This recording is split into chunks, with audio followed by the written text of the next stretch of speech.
Chio, Sephi, thank the gods! Allura called out, as the Red Legion aspirants covered the posse, her two friends quickly rushing to join her and Nika, helping the wounded travel the last few steps and cover everyone else trying to get to safety. All the people they rescued rushed through the gate as soon as the way was clear, with Luvia then ordering the careful retreat of the Red Legion to secure and reinforce the front line, being the last one out. The dragon had taken some nasty hits from the clowns that had focused on her as a high-level threat, but that hadn't been her primary concern. "What do you mean Jack isn't here?"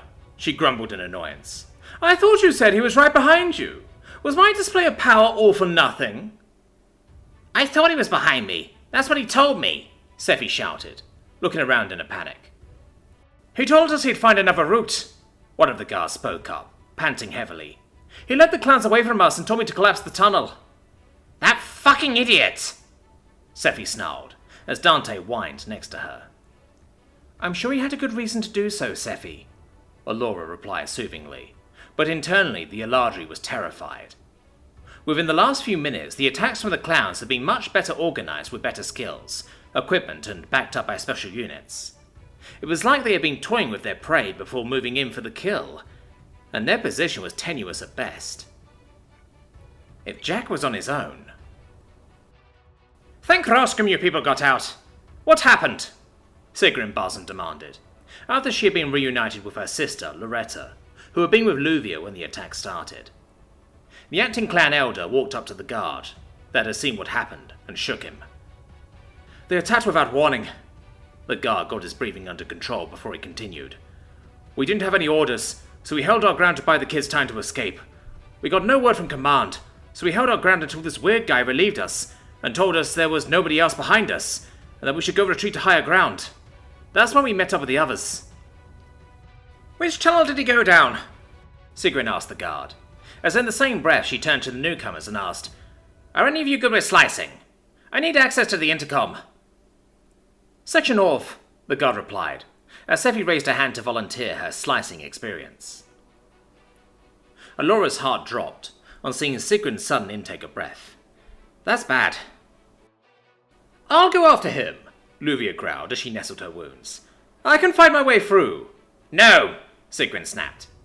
And Luvia looked outraged at being challenged, especially like that, though the Hoduf wasn't having any of it. "You're hurt, and he's only one person. You'll get yourself killed. I want you and your Red Legion aspirants on the wall, to give the people here a chance." "Listen well, Hoduf," Luvia snarled, as the dragon seemingly grew slightly in height to tower over Sigrun, backed up by the very nervous-looking Red Legion aspirants and equally terrified Hoduf guards, respectively. "The authority of Clan Barzan was dissolved the moment you failed to uphold your oaths to protect us." "Lady Sigrun is right, Luvia," Allura found herself saying, trying to keep the peace. "Jack can handle himself. If he said he'll find another route, that's what he'll do." "I don't," Luvia angrily began, before her head snapped around to look back towards the main hall, where something was happening. "The clans are gearing up for a major push," Sigrun yelled, having not been rattled by the display in the slightest. "Reinforce the barricade." Sephi and Chio followed Nika and several other volunteers, taking cover in the few places they could, and bracing themselves for whatever was coming.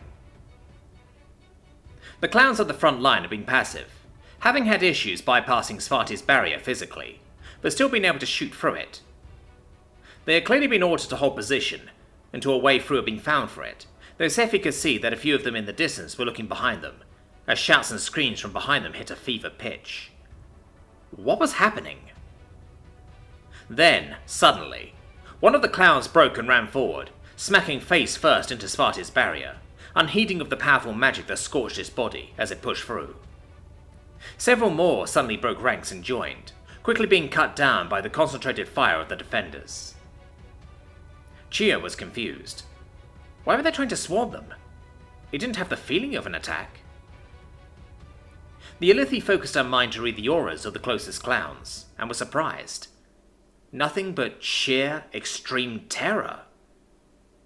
Fear was not uncommon for clowns, of course.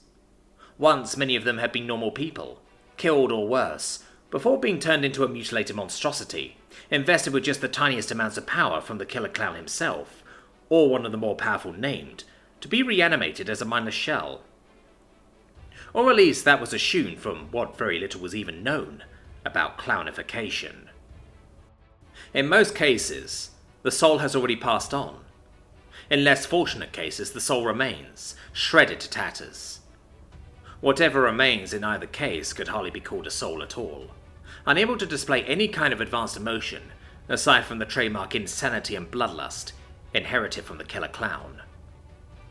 Whatever was happening wasn't natural, and soon Chio saw why.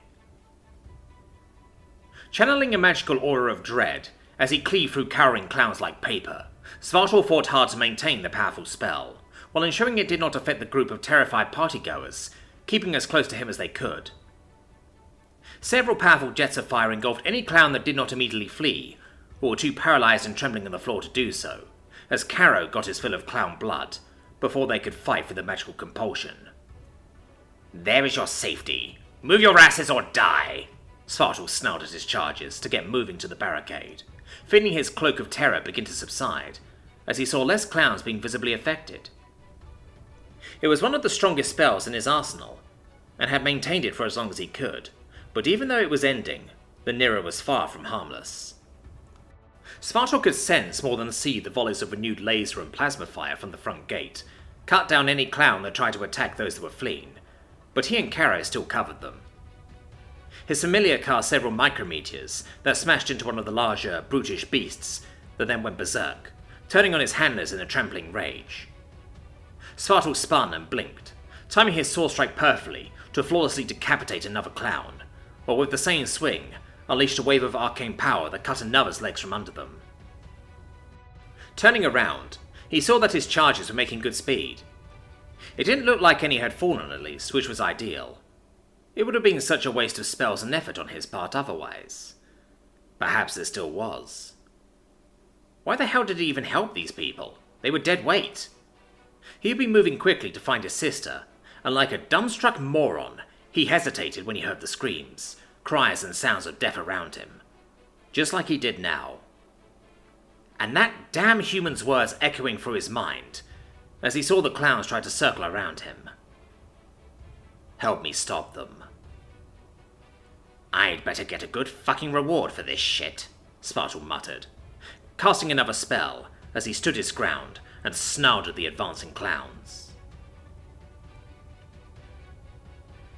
It looked like this lot would make it, with the ideal exception of one. Nika's shots had been accurate and on point, as she quickly covered the retreat of this group of partygoers, taking down many, many clowns, as they desperately tried to catch up. The horde of guards had spotted Greta Barzum, and were so focused on her safety that they were distracted from anything else that could happen.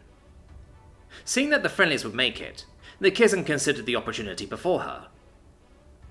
"Watch the beasts!" Nika called, pointing to the left-hand side of the hall, where several clown handlers were wrangling and whipping a cluster of horrific creatures into formation for a charge. Good. Their attention was diverted. "This is for trying to kill Jack, you bastard." Quickly checking to confirm nobody was looking, the Kizan took aim at her target and fired. "Master!" Caro called, as the triple burst of plasma smacked into Spartawolf from behind, almost disrupting his spell as he grunted through the pain and let loose a tiny cloud of thick, greyish-brown smoke that shot out of his hands towards the bulk of the bestial threat. "I'll be fine. Get to the barricade," Spartawolf growled in pain, as he attempted to blink, only getting part of the way as the burns on his back stung him.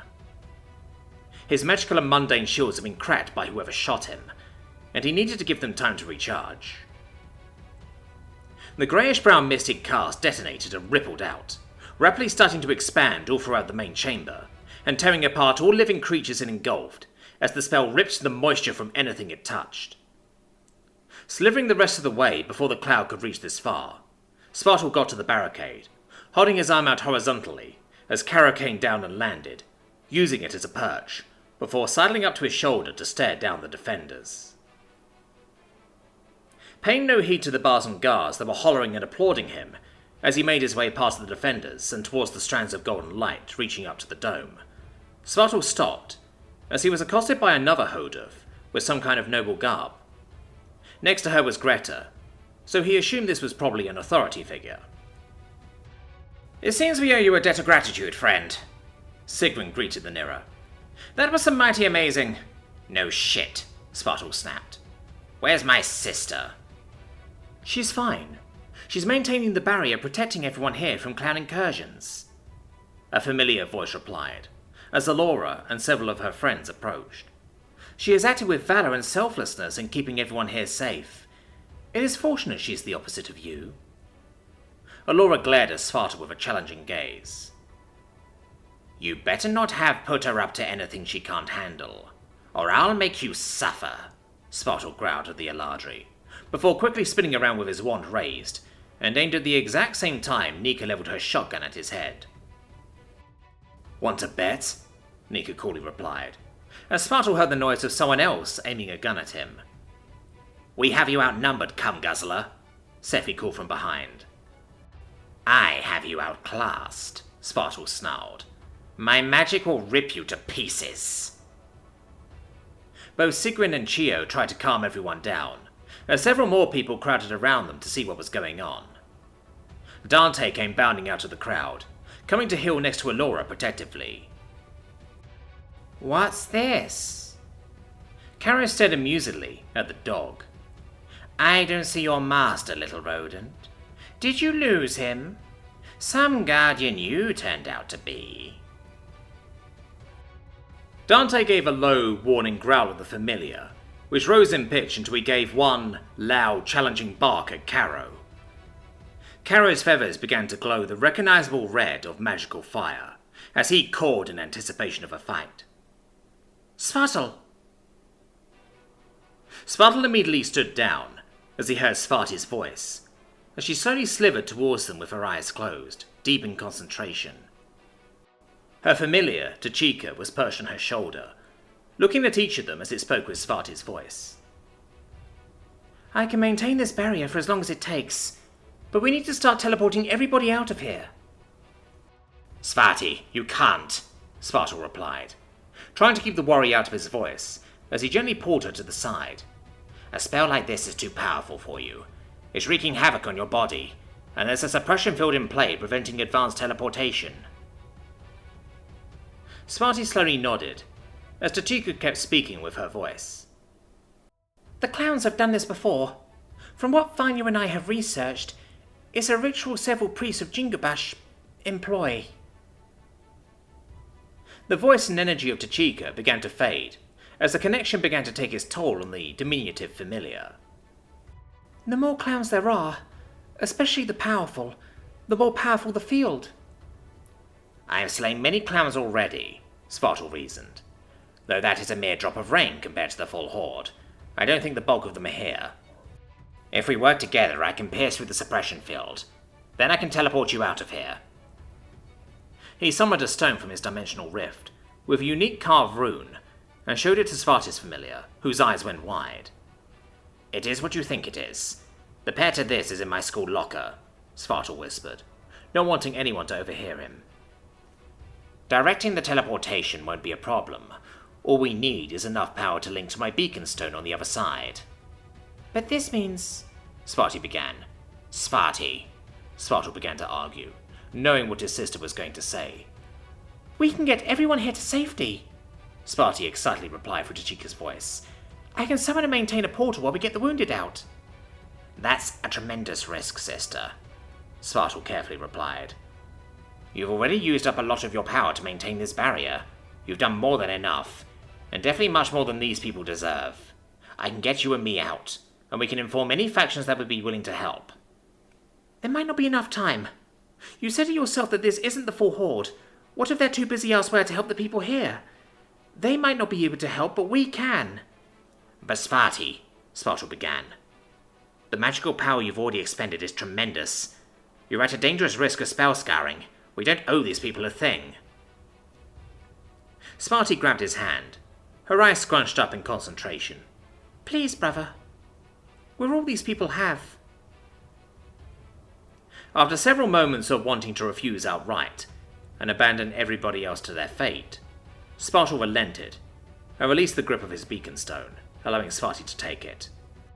"Alright, Svarti," he nodded with a sigh of resignation, accepting that his sister had made her choice. "We'll get these people out." He turned to look at the crowd. At the front, he saw his classmates and others that had taken charge of the defense, and had no doubt they had heard enough. "Clear a space and get ready to defend it," he snarled. "We're getting you all out of here. I hope you're fucking worth it."